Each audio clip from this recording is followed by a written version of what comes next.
জন্য সুজি নিয়েছি, আর লাগবে উষুম গরম দুধ, লাগবে টক দই, আর এখানে নারকেল কুড়িয়ে নিয়েছি। এখানে আছে সুজি, প্রথমে সুজিটা ঢেলে দিচ্ছি। এখানে আছে টক দই, টক দইটা দিয়ে দিচ্ছি। দই দিয়ে গুলিয়ে নেব।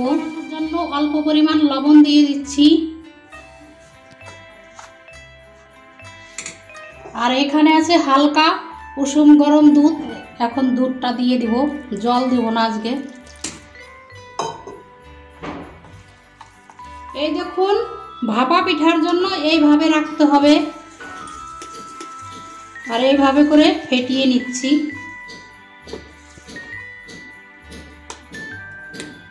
আছে ঢাকুন, এবার ঢাকুন দিয়ে ঢেকে দিচ্ছি। এখানে আছে নারকেল, এবার নারকেলটা ভেজে নেব। ফ্রাই প্যানটা গরম হয়ে গিয়েছে। আর এখানে আছে চিনি, পরিমাণ মতো মিষ্টি অনুসারে চিনি দিয়ে দেবেন। আর দিচ্ছি না, 3 চামচ দিয়েছি। এবার নারকেলটা ভেজে নেব। এখানে দেখুন নারকেলটা লাল করে ভেজে নিয়েছি। এবার নামিয়ে নেব, হয়ে গিয়েছে নারকেলটা।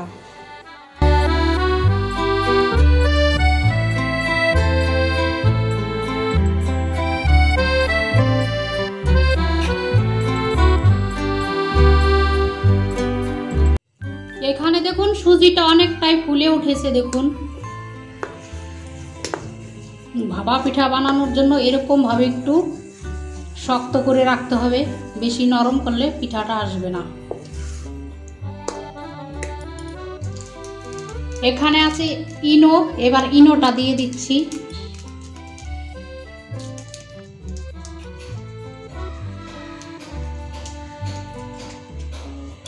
এবার ইনো দিয়ে আরো সুন্দরভাবে ফেটিয়ে নিব। অল্প পরিমাণ ঘি লাগিয়ে দিচ্ছি, ঘি দিয়ে বিরাস করে দিচ্ছি। এখানে এই ফেটানো সুজিটা এখন দিয়ে দিব।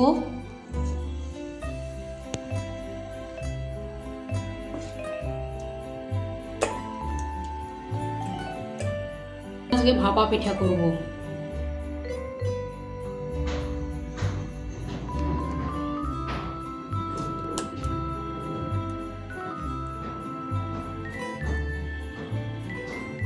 এইভাবে ছড়িয়ে বসিয়ে দিচ্ছি।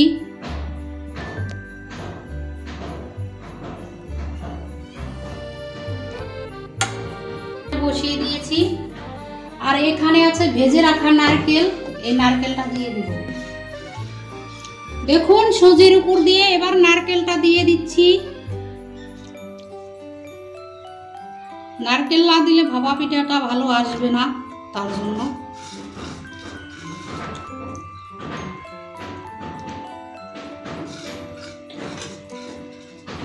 দেখুন এখানে বসিয়ে দিয়েছি, এরকম ভাবে একটু নড়িয়ে দিচ্ছি, তাহলে পিঠাটা ভালো বসবে।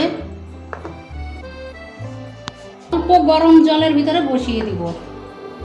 দেখুন বসিয়ে দিয়েছি। এখানে এই থালি দিয়ে ঢেকে দিচ্ছি। এবার ঢাকনটা খুলে নিচ্ছি, দেখি কেমন হয়েছে। দেখুন শুধু, খালি শুধু দেখুন ভাপা পিঠাটা কত সুন্দরভাবে হয়েছে। আর একটু হবে, ঢাকুন দিয়ে এবার দেখে নিচ্ছি কেমন হয়েছে। দেখুন কত সুন্দরভাবে ফুলে উঠেছে পিঠাটা। এবার দেখুন কেকটা হয়ে গিয়েছে। এবার নামিয়ে নিচ্ছি। প্রথমে চুলাটা বন্ধ করে দিচ্ছি।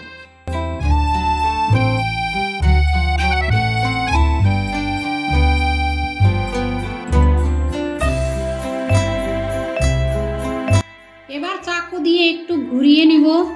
দেখুন এইভাবে করে।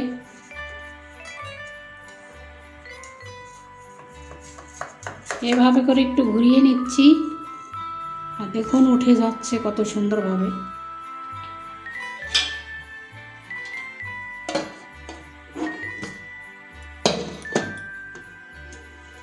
এই দেখুন শুধু সুজির ভাপা পিঠা বা ভাপানো কেক। দেখুন কতটা সুন্দর হয়েছে দেখতে।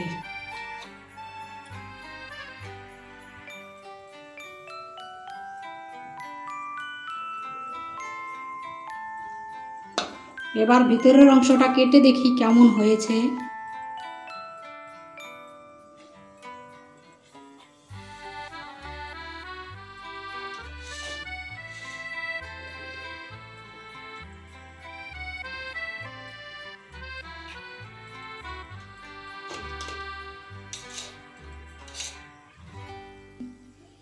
খালি শুধু দেখুন ভিতরের অংশটা কতটা সুন্দর হয়েছে। দেখুন নারকেল দিয়েছি, আর এতটা নরম, আর কি আর বলবো, খুব নরম হয়েছে।